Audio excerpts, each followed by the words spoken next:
Let's imagine that you already landed your first remote job and now you're trying to decide what you should do while working remotely. Let's discuss what different options are out there for you. Sometimes we are going to want certain things that might look very fun and cool, but you also have to be realistic and think about your current lifestyle. So for example, if you are a parent and you want to make sure that your kids can continue to go to their same school, you might not be able to just go and become a full-time traveler, but you are going to be able to take advantage of all the perks that come with working from home. So working from home is your first option. There you are going to be able to take advantage of perks like not having a commute, being able to be home for your kids or a little bit more of yourself and have time for things like self-care, going to the gym, making your own meals. Little things like that really add up to having a really good work-life balance. A lot of you might have already experienced what it is to work from home because maybe you did it during the pandemic. But I do want to tell you that working from home during the pandemic and working from home for real, when you can actually leave your house and go to places and travel and come back and all that, is very different. So you maybe already got a taste of what it feels like, but the real working from home is a lot more freeing. There's a lot more flexibility. It's a little bit more exciting.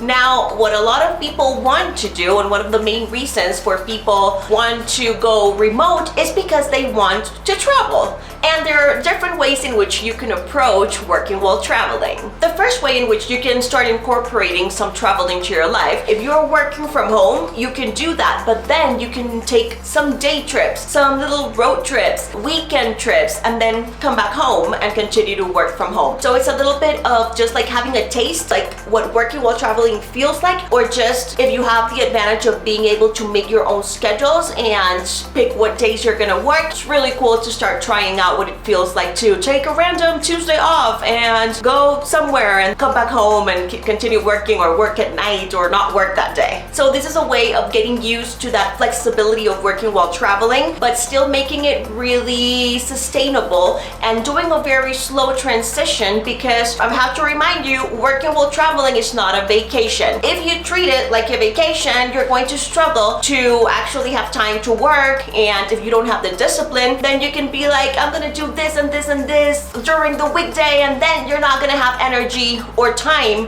to actually sit down and work. So you might lose your job, and you need to stay focused so that you can actually balance both things. Once you start getting more comfortable with traveling and working from home and those two things together, then you can jump into the second kind of like level of traveling style there is, which is slow traveling. I think this is one of the most sustainable ways in which you can work while traveling, because you kind of get the best of both worlds. You're able to discover new cities and explore and have fun and meet new cultures and people, but you are not going to have that pressure of, oh my god, I only have 3 weeks in this place, so I have to try to get all the sightseeing and all the exploring done in this amount of time, because then when are you gonna work? When I was a digital nomad, which I did for like 4 years, my periods in which I did slow traveling were actually my favorite. What you do is usually you pick a city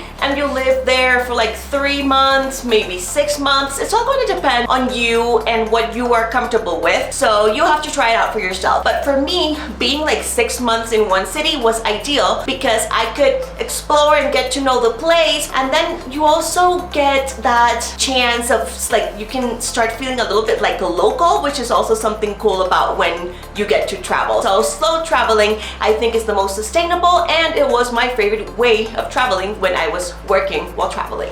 Then there is another way in which you can work while traveling, and this is what most digital nomads are doing. They are just traveling, go, go, go. I did this for like a year. I would move every month to a different city or a different country. Now, this is going to require, number one, a lot of energy. Number two, a lot of discipline, because if you only have 1 month in a city or in a place, of course, you are going to want to do everything, and then you might neglect your job, which is something that we definitely do not want to do. Another thing about being a digital nomad that is constantly traveling like this is that you're also going to spend more money. If you are buying airplane tickets every month, that is going to add up pretty quickly. Also, every time you move to a different place, you have to research where you are going to go, where you are going to stay. You have to book the apartment, all of these things. So if you are going to be traveling that fast, you need to take into account that you are going to not only be spending more money, but you're also going to be spending more time,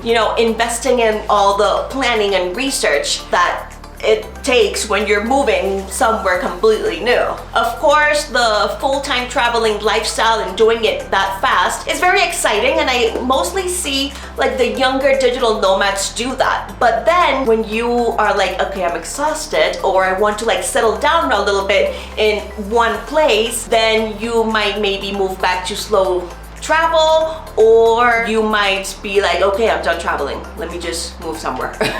So far we have working from home, then working from home adding a little bit of travel, but like sustainable and slow, then like slow traveling 3 to 6 months in each place, and then the fast traveling, which is like go, maybe like even like backpacking or something. After years of being a digital nomad, what I did is of all the places where I went and lived, I picked my favorite city, and then I decided to stay in that place, which is actually what I've seen like all the digital nomads that started when I did, like back in 2015. Everyone I was meeting was also in their era of like traveling and go, and now all these people are based in one place and they still continue to travel, but then they go and come back to where they're currently living. So I am seeing that this is a common thing that most remote workers go through, like through these different phases, and then they kind of like stop.